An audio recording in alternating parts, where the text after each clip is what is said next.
It's National Signing Day Part 2. We got a lot more to talk about. You are Locked On Huskies, your daily podcast on the Washington Huskies. Part of the Locked On Podcast Network, your team every day.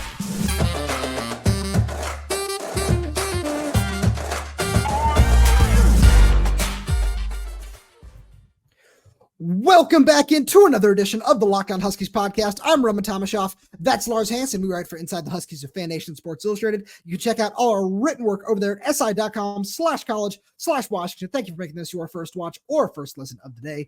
Today's episode is brought to you by FanDuel. Make every moment more. Right now, new customers get $150 in bonus bets with any winning $5 moneyline bet. That's $150 if your team wins. Visit FanDuel.com/LockedOn to get started. All right, Lars. So we're going to have some fun today. This is the early signing day extravaganza blowout, whatever you want to call it, that we're doing, part 2. So today we are just going to have a lot of fun in a power hour style format. Shout out to the Ringer Fantasy Football Show. Does this all every Wednesday. They get a free ad because they're great.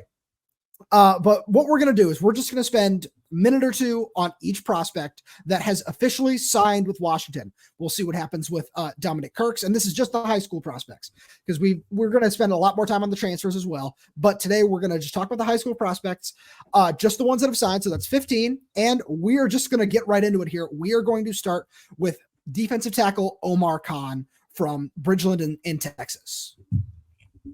Yeah, it's one of those things where DeBoer kind of lumped them all together, but just to where it's what 6'4", 280, probably 85 would be what he gets out of Washington. I think he was listed at 270 officially, but yeah, he'll play like at 290, 295. Right, and DeBoer hit on it when he said, like, when you're going to the Big Ten and you need to be a more physical team, those are the kind of guys you have to have on your interior. And I think Omar Khan, especially getting a player out of Texas, almost like Levi Onwuzurike back in the day, right? But I think maybe actually even a more physical version, or like maybe a slightly bigger version, right? Because Levi came in, I believe, as like a defensive lineman. Like, they didn't even call him a tackle, but he wasn't a true edge. Omar Khan is definitely a true defensive tackle. Like, there's no question about that. Like, his ability, he reminds me in a little bit of a way of Javon Parker, but I think maybe a little bit different, right? But kind of in a similar mold to where these guys are they're not just run stuffers, right? You're not just getting a big, 6'4", 330 guy and just saying, hey, plug up 2 offensive linemen. No, you want guys to be able to get after the pass rusher, or get after the quarterback with the pass rush, and also disrupt the run. And I think Omar probably is the guy who, once he gets into full frame, can be a 3-down type of player for Washington. No, absolutely. And because you see him as a run stuffer right now where he's got a lot of pass rush moves to learn and that sort of thing. But I love his background where he's also a wrestler. And that's something where I feel like that's one of the other sports that translates really well to football, and especially to line play. When you look at guys in the NFL, like I know Tristan Wirfs is a big one. There are a couple other names that are escaping me. I believe Tyler Linderbaum, the center for the Ravens, is another good example of just a former wrestler, where there are a lot of guys like that where that's just something that translates really well from a toughness perspective, from just knowing how to use your body, again, especially on either the offensive or the defensive line. And so next on the list, we have a 3-star offensive lineman. He's listed as David Boyajian from Clovis North High School in California. And this is somebody who I'm really intrigued by as a prospect. DeBoer talked about him today as someone who's a bit of a late riser, but got a lot of positive reviews from people that they talk to. And he's somebody where, in the same mold as we talked about Sione Fasolo and Kaylee Tafai, where he's just a big physical player where he projects out really well. And he's somebody where you take him into the program, you let him develop for 2, maybe even 3 years, and just see what you have in him.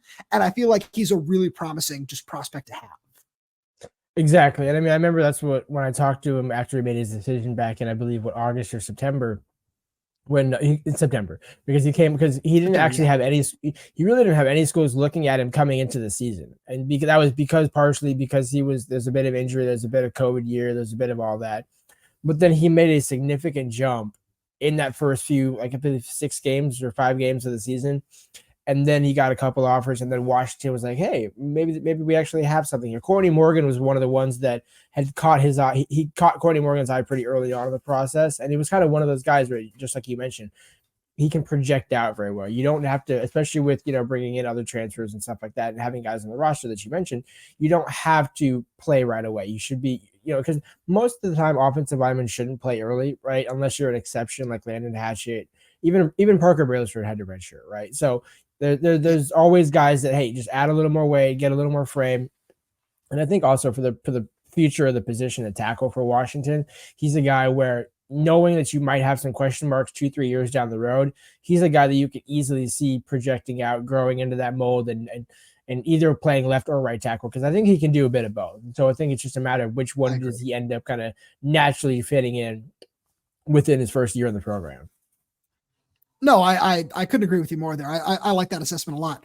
And speaking of projectability, I'll let you take the lead on this one here. Jesuit 3-star cornerback Elias Johnson. Just talk about just projectability and athleticism, man. I was going to say, I mean, the thing that I really like about him is he's 6'1". I don't think he's going to be able to grow a little bit more from the conversations that I had. It doesn't sound like he's going to potentially get to a 6'2" or 6'3" height, but you don't necessarily need that when you have his athleticism and ball skills. I think that's one of the things that DeBoer hit on throughout the entire secondary was length. You don't see any 5'9", 5'10", and that's no disrespect to Jabbar and Devon Banks and guys like that, right? I mean, Trent McDuffie showed you can be 5'10" and still hold it down. But ideally, you want those guys 6'1", 6'2", maybe even 6'3", especially, once you get to safeties and stuff like that, just so you have that availability, and kind of like the versatility, I think, is really what the defense, what Chuck Morrell and the defensive staff look for most. And so knowing that Elias could even maybe play safety or nickel in a pinch, he's got the size, and coachability also is the key. Like that thing to me is Elias is a very coachable kid. So I think that's someone to where, hey, he has all the measurables. Now we just got to get him to fit the scheme. And I don't think that's going to be hard to do at all. I don't even have anything to add there, because I think that's a perfect evaluation of what he is as a player. So I will take the lead on 3-star linebacker Kamorj House from St. John Bosco. And I can't even begin to talk about how much I love this kid's film. Lines up all over the field. He lines up a lot of outside linebacker. And I was talking with a friend of mine earlier who loves just watching tape and evaluating everything, who said, I think that he could even play nickel. Like he could play that Husky position if you really need him to, because of his size, length, and athleticism. And while I agreed with that assessment, I think that he's going to be a fantastic inside linebacker in the system, because what really pops more than anything else is his just elite speed. Like when he can track down ball carriers in the open field, he can line up just anywhere as like at a linebacker spot. And I think that he would just excel all over this defense. Well, not only that, but he's got that good sideline and sideline reach that you kind of touched on, where it's like he's not just a pass coverage linebacker or not just a blitzing linebacker. He really kind of, and I know this is going to sound a bit grandiose, but like ideally he gets into the Edifano Lefosio mold, right? Where he's the guy that can end up doing a bit of everything for you. Now, Eddie, obviously more to your point, was the inside linebacker, but we saw him pass rush. We saw him drop out in coverage. We saw him do a number of different things. And so I think William Inge, carrying on from the Elias Johnson comparison, you want guys that are versatile, right? Guys that in a pinch, injuries are going to come up. Can you slide over and maybe play that like third linebacker spot that kind of doubles as a defensive back position at the Husky position, right? You had Mish Powell there. So obviously there's a little bit of difference between Kamorj House and Mish Powell, but I think what do they both have in common? Great tacklers, great in cover, great in space, and they're smart. Like those three traits you can't teach.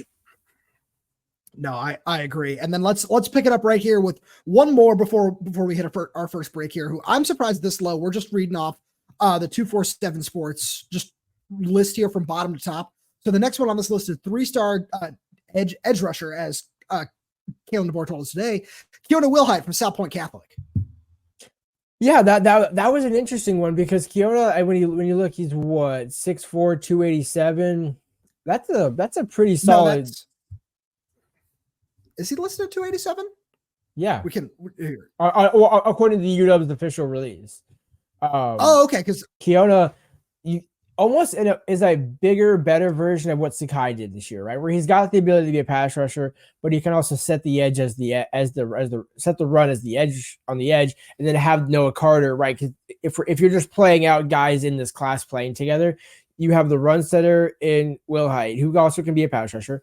And then you have Noah Carter, who's just going to destroy whoever is opposing him on the other side of the offensive line. Right. So I think it's that to me is where I see the combination of, okay, you want to get guys that are big, right? But then you look at Noah, not to kind of double into it, but there's a at least 60-pound difference. I'm just going to say roughly a 60-pound difference between Willight and Carter. So you can see that they want a little more of a physicality sense in their run department when it comes to their edge rushers. And I think Willight checks that box perfectly.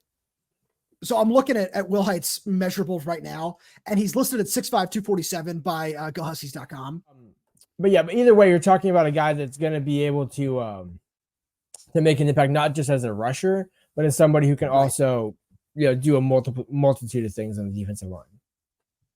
No, I agree with you there. And it's somebody who I've talked to him on multiple occasions, and he's talked about his flexibility because no matter what his actual weight is right now, he can carry 280 really well. And he can play interior or exterior, play all over the defensive front, and be just the same kind of player that we expect BJ Green to be, what we've seen Boy Tanufi to do. He can play that same exact role really well. All right, Lars, before we get back into it, we got to give some shout outs here.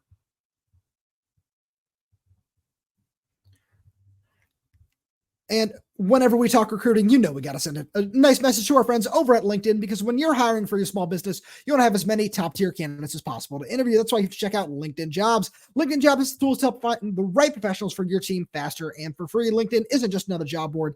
LinkedIn has a vast network of more than 1 billion professionals, which makes it the best place to hire. Hiring is easy when you have that many quality candidates. So easy, in fact, that 86% of small businesses get a qualified candidate within 24 hours. LinkedIn knows that small businesses are wearing so many hats and might not have the time or resources to hire. Thankfully, with LinkedIn, the process is intuitive, quick, and easy. They even just launched a feature that helps you write job descriptions, making the process even easier and quicker. Post your job for free at linkedin.com/lockedoncollege. That's linkedin.com/lockedoncollege. Post your job for free. Terms and conditions apply.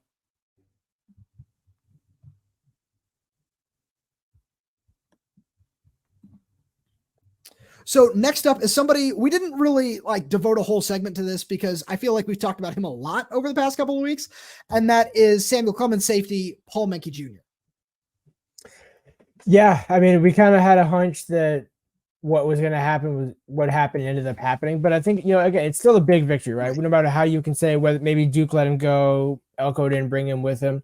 The whole point is that's what Kalen DeBoer talks about. You build these relationships, and they weren't, as I reported on Inside the Huskies, they weren't actively recruiting him, right? They started again, these are kind of some other dominoes that started the fall, but they certainly wanted him to come up in June for the big official visit weekend, but he was more tied to Duke and had multiple visits to Duke. Basically, Duke got the head start Washington didn't have, right? And so now that Washington was able to catch up, get him on campus for a couple of visits, I think even with Mike Elko at Duke, and Washington would have certainly made it interesting.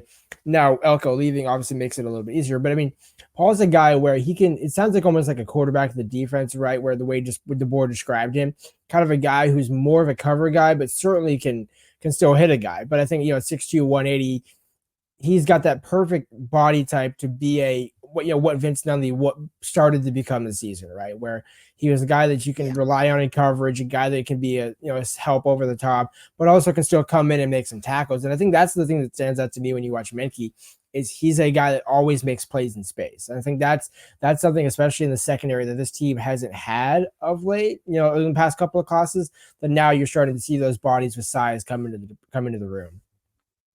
So I went back and watched this film again last night, and two things really stood out to me about Mencke. The first one is a really, really high football IQ. He's so good. And obviously that comes from, a nice football background of his dad being a former Washington State quarterback, where he just understands the game so well, and he can see a lot of things. I know it's a stupid cliche, but he sees a lot of things before they happen. And he just gets such a good break on the ball. And that's something that really impressed me about him. And then the other thing is just that he would be a true center fielder in this scheme. And what you were talking about with Vince Nunley, where that's just something that I don't think we've seen in a while, really since the old days of Buda Baker, Taylor Rapp. It's weird that we can call those the old days now. All right. Next up, we have Jason Robinson Jr. from San Juan Hills High School. He's listed as a 3-star receiver. I know he's a 4-star by the 247 composite for a while. And oh man, the first thing you say about this kid is he has spectacular feet and is just a truly impressive route runner. And I think that he's got the size to play outside if he's really asked to, but I think he's just going to thrive in the slot because of his understanding of route running at such an advanced level for a high school player. Yeah, I mean, this is a massive kind of comparison. I'm not saying he's at this level yet, but I remember when Jalen McMillan came to Washington, the book on him was he can run every route in the route tree. And similar to Jason Robinson, where maybe that's not fine-tuned, and I'm sure Shepard would say, I don't think Jalen knew every route in the route tree, but that's because now you have better coaching and players evolve and things like that. But getting a guy with the football IQ to know the routes to run, you don't have to. You're more talking about fine-tuning him and seeing where he excels than saying, hey, this is what you have to do. It's like, no, you already know what you have to do. Just maybe break this way instead of that way. It's the minor details, and that's a guy that as long as it goes to plan, maybe you could see the field for 4 games next season, right? I mean, we saw. Sure. I mean, this season was kind of an exception, right? Because of everybody that came back, you didn't see as many freshmen this past season. Next season, with or without transfers, I still think you're going to see more of the younger players get a chance than what happened this season. No, absolutely. And we're sticking with receivers here. Next up is Justice Williams from Oaks Christian, who we had a nice long conversation about him on yesterday's show, but somebody who still deserves lots of love. Yeah, I mean, this is the one where, and this is no disrespect to Jason Robinson, but this is the one where you just look at him and then you look at the family, where his dad, and be like, he's got an NFL body with NFL pedigree. This is just somehow a 3-star receiver who, had some decent offers, but I think probably would have had more offers had he had more 7-on-7, exposure. I think that's probably a fair comparison to make, even though, again, plays at Oaks Christian. So you would think Oaks Christian would be a hotbed for talent like it used to be, and it is, but for some reason he just didn't have that. He had all the cachet and no credit. Like he didn't get any credit for the cachet. But I think he's going to make people realize at Washington, hey, I could be, that, what is he, 6'2", correct me if I'm wrong here. 6'2", 6'3", I think, yeah. Well, so, okay, so again, this is where we might have some discrepancies, but the UW National Signing Day page has him at 6'4", 205. But whether he's at that right now or eventually gets to that point, I think, again, and heights are always subjective, I think, especially in college, where, hey, he's 5'10", or he's 6'2", and then you get him out of his shoes and go to the pro day or combine, and it's like, oh, he's 5'11". It's like, yeah. But no, Justice Williams is a legitimate 6'3", 6'2", maybe even 6'4", big body receiver who, you don't want to make the Rome Odunze comparison, but man, I could definitely see him living up to that role 2-3 years down the road. I definitely see where you're coming from there. I've got some interesting comps that I feel like I might have to save for another show with a lot of these guys. And I guess one of those ones is the next one here. It's tight end Decker DeGraff from Glendora. And I'm really impressed by him. I think that he does a lot of things really well. I don't know if there's necessarily one area that I would say he is elite at. But in a way, he reminds me of what Jack Westover does, where I don't know if there's any one thing that you'd say, oh, Jack is elite at this, Jack is elite at that. But every single thing he does really well, a jack of all trades, if you will. I'm sorry, I had to get that in there. But I think that's something that I was really impressed by with Decker's film. He's really strong at the catch point. He's really, really strong after the catch. And he's really good at picking up yards after contact. But he's really good at just finding space on the field too, as a route runner. And I feel like that's something you don't see from a lot of tight ends, where you don't see them just understand how to use their body for being as big and sometimes as heavy as they are. But that's something that Decker does really well, in my opinion. Yeah, Decker reminds me a lot of what Drew Sample came to UW as, but already at a higher level. I think Decker's kind of just a little bit above where Drew Sample came in, but they're very similar players, right? Where you can count on him as a run blocker. He's confident over the middle. He's a tough kid. To me, I think him and Nick Sheridan are going to click pretty quick. I don't have any doubt in that. And especially given who Washington beat out for him, Arkansas and a few other schools. Like, that's a big win for Sheridan. I think he's going to be delighted to show that off next year. So let's jump back over to the defensive side here. 3-star safety Joshua Lair from Fort Bend Marshall in Texas. Yeah, I mean, the word DeBoer described was absolutely accurate. He's a missile. The dude can come down, play sideline to sideline. But isn't the Cam Chancellor missile where he's gonna just knock somebody out? He can, but I do think there's also enough ball skills there to where at 6'1", 6'2", 180, somewhere in that ballpark, 6'1", 178, that he's a guy where he can probably add a little bit more weight, but he's not going to add a ton because what he lacks in apparent size, he makes up for in physicality. And I think that's underrated. You know, there's a lot of guys who are like, hey, maybe he should get a little bigger. And it's like, no, I'd rather not have him get bigger because then he might slow down. And I think that's a part of Josh's game where his instincts are second to none. I think that's what makes him such an effective missile, is knowing, to your point about Mencke, almost the same thing. Awareness of the defense, understanding of concepts, and knowing how and when to break on the ball. He's not a guy that reacts. He's a guy that has the instincts to know what's coming so he doesn't have to react. So I'm gonna throw out another comp that I have here when it comes to Josh Lair, where especially with the way he hits and everything that he does, and probably the role he's going to be asked to play, I see a lot of what Mish Powell does in him, but I think Josh has a chance to be a better player in man coverage. Where I really like what Mish does. Mish is really strong, really physical, but I think that just the way Josh's feet and his lower half move when he just has to turn his hips to just go over his head, that he's a little bit better at that than what Mish does. And I think that would be just kind of the role that I see him in going forward. I don't know why that popped up, because we're not talking about our friends over at LinkedIn. We got to send a message to our friends over at FanDuel. And as you all know, as the weather gets colder, the NFL offers stay hot on FanDuel. Right now, new customers get $150 in bonus bets with any winning $5 moneyline bet. That's $150 if your team wins. If you've been thinking about joining FanDuel, there's no better time to get in on the action. The app is so easy to use. There's a wide range of betting options, including spreads, player props, over-unders, and more. So visit FanDuel.com/lockedon and kick off the NFL season. FanDuel is an official partner of the NFL. And just a reminder to all you everydayers out there that as we get closer to the Sugar Bowl, we're going to have some really fun parlays that we're going to cook up and hopefully make you all some money on the FanDuel app. So stay tuned for those. All right, Lars. Next up here, we have four-star listed as an athlete, but as Kalen DeBoer told us, he will be playing safety, and that's Peyton Waters from Birmingham High School. Shout out to where I played baseball in high school. And the first thing that really pops to me when I look at what Peyton can do is, I know, people will talk about his production, especially at wide receiver. He won LA City Player of the Year, and that's all awesome. But I think the thing that stands out to me more than anything else is his athleticism, because Birmingham asked him to do so many different things and play so many different positions, where the fact that you and I, like a week ago on this show off air, we're talking about, is he going to play corner? Is he going to play safety? What's he going to do here?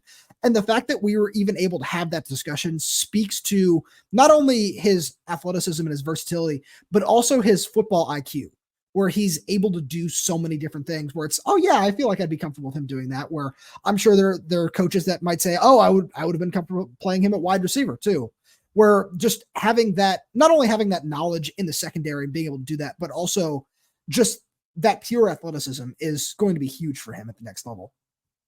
Yeah. Well, and believe it or not, Peyton started out as a cornerback and then basically had to not get pushed to safety, but, especially in high school, sometimes it's, if you have a great defender in the secondary, do you want him on an island at cornerback, or do you want to maybe have him being the quarterback, do everything, kind of lead the direction at safety, which speaks to his leadership abilities too. And if your coaches are able to trust you, especially at a school like Birmingham, in Van Nuys, in Southern California, where there's a plethora of talent, around those leagues, they're having you do everything. It's not because they don't have, maybe they don't have the bodies, but it's because he can excel at all those areas, right? Kick returner, receiver, defender, there's so many things. And that's the guy that just screams, I'm not going to redshirt. Right? He's going to find a way on the field one way or another. And he's got the perfect size to do it. Again, another long safety corner that, can do, almost like in a way, the reverse Cam Fab, right? Where Cam Fab kind of came in and,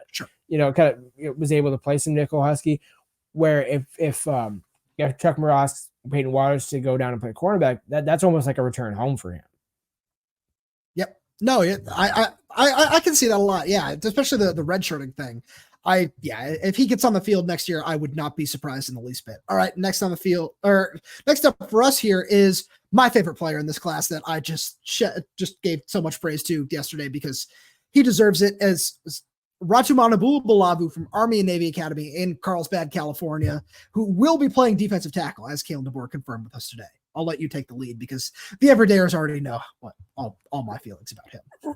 Right, and when bringing it back to Omar Khan, kind of just, but I'll talk about Balavu, but just kind of tying it in. These are the big bodies that Washington traditionally hadn't gotten, right? I mean, you could say probably what Greg Gaines was one, Levi Onwuzurike was one, and this is no disrespect to Voight Sanufi.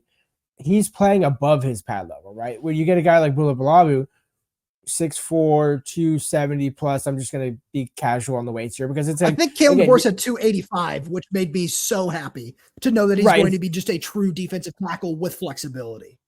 Right. And you would imagine maybe you could even add a little more muscle and maybe gets it to 295, right? And things like that, where you're not adding bad weight, like you're trying to get it to like 320 and, become just a plant. But, you want a guy where, he's got, and San Diego does produce a lot of good talent that honestly goes kind of underrated and kind of flies under the radar. So I think he's kind of fits that similar mode where, hey, we know exactly what we want. We know exactly what we see. And now we're going to show you exactly what we got in the next couple of years. And I think when they go to the Big Ten, this class is going to be a key cog in that because, again, it's a smaller class. So have all the other small class. So have the other classes been small.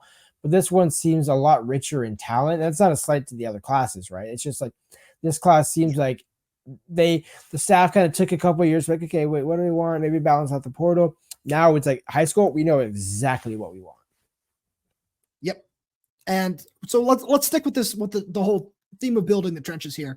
Somebody who you talked a lot about yesterday, Oak Hill's offensive lineman Pocky Fe now, where even Kalen DeBoer, one of the first things he said, which, hey, shout out to you, shout out to both of us with that one, is he was like, yeah, it looks a lot like Troy Fautanu. It was one of the things that he got off about Pocky Fe now in his press conference today, which we were like, yeah, this is great.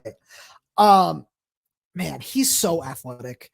He's got so much room to add weight and add strength and add muscle that no matter what position he plays along the offensive line, I'll look at Scott Huff and just say, yeah, that seems right. Because that's just the kind of player that he is, where Kalen DeBoer talked about his leadership, and you talked about his ability to open doors for other recruits potentially down the road, like Carson Cox, where you look at Pocky Fe now and you just say, yeah, I see why they were so high on this kid with the way he moves, the way he pulls. And I don't have enough. There's so many more good things that I can say. I just don't have enough time to say them all. So I feel like we can just move on here. Because it's in this power hour style. One guy who we didn't necessarily talk a lot about, but is so talented that definitely deserves some love, is 4-star quarterback Demarcus Davis from Etiwanda in Rancho Cucamonga. Yeah, and this was a long one coming where Washington watched him. Even when EJ Camion had committed to Washington, Ryan Grubb was still evaluating Davis, and he was not a late bloomer per se, but kind of a guy where you see his sophomore year stats, like, okay, like let's see what you do your junior year, started to play more junior year, and then now built on that junior year and his senior year, became a better leader. I think basically validated everything that Washington thought they were going to get. And then now you see he was one of the guys that got a 4-star, right? So it really kind of validates everything that Ryan Grubb saw in him. And it's like, well, why aren't you sticking with the state of Washington kid? It's like, well, no disrespect. Kalen DeBoer was asked about it. Hey, no Washington State signees, because sometimes the talent is just better in other places and develops in other places. And that's not to say that Washington doesn't produce players, but it's a different level of development than and Demarcus is kind of just checks every box in that regard. Can run, pass, great decision maker. Has gotten better, I think, in his decision making. I think that's probably the one area of his game that you can clearly see, hey, he's not making the mistakes that he made as a junior and as a sophomore. No, I agree with you there. And I think the biggest thing for me that I know you and I have talked about is that ability to run, that dual threat ability that while Michael Penix can, he doesn't choose to. Where Davis, he will choose to run sometimes, which is a good thing to have. It's just a good extra option that defenses have to defend. And I think that's a really interesting thing to just kind of add to this offense, where he's got to add some weight. But if he can get up to, say, 205, 210 and still run with the same speed and the same force that he can, I think that he's somebody who you would be a lot more confident calling a bunch of design runs for at the college level. And that, of course, will bring us to our final prospect here on this power hour, and that is edge rusher Noah Carter, who's rated in the top 100 by 247 Sports. And Lars, you raved about him yesterday. Do you want to keep raving about him? Because I think we both can. I was gonna say, I think to your point about the whole pocket thing, I'm gonna let you rave about him because I know you watched his film at length. I love watching his film. It's so impressive because this is going to sound weird, but just hear me out here. It doesn't make sense. His film does not make sense. He's just kind of an alien in a certain regard where you watch half his film and it's playing receiver and you're like, they took this dude as an edge rusher, and then you keep watching him play receiver. You watch him return punts, and then oh hey, there's a defensive snap in there. And it's just, this dude is such an incredible athlete that if they took him as a wide receiver, you'd say, yeah, that makes sense. They took him to play inside linebacker. You'd say, yeah, that makes sense, because he's just that good of an athlete. And I think that edge is the best position for him. I think that is a perfect fit where he's probably going to play around 245, 250. And I just think that he's going to be so dominant as he continues to learn how to use his hands and how to become a more just efficient pass rusher, I would say. And as he transitions to playing full-time on the defensive side of the ball, that this dude is just going to be an absolute force in a couple of years. Absolutely. I mean, I would say that there's not a position comparison, but just think talent level and impact ability, Byron Murphy. Okay. Like when Washington got him out of Arizona, one of the top players in the state of Arizona. Again, everyone's going to say, oh, what about Elijah rushing, all this and that? Like, don't sleep on the guy that actually might have had the same, if not better, product on the field. You know, maybe he doesn't have the necessary hype, but he's gotten the respect over his senior season. I couldn't agree with you more there. And I feel like that's a great place for us to wrap up this super fun episode. We're going to have so much more recruiting talk, transfer portal talk, all that sort of stuff. Maybe even, hey, maybe some players have signed between when the Everydayers are listening to this and right now, as it's 3:00 here on a Wednesday afternoon. So Lars, as always, thank you so much for being here. Thank you to all the Everydayers for tuning in. We really appreciate your support. We've got so much more fun content. So make sure wherever you get this podcast that you subscribe, whether that's YouTube, Spotify, Apple Music, Amazon Music, we are there. We are everywhere. We're updating this channel every single day with new content. There's so much more to talk about, and especially as the Huskies make this push towards the Sugar Bowl and get ready for that game on New Year's Day. We're going to be right there every step of the way, so make sure you stay tuned and hit that subscribe button. Thank you so much for tuning in, and we will talk to you on Friday.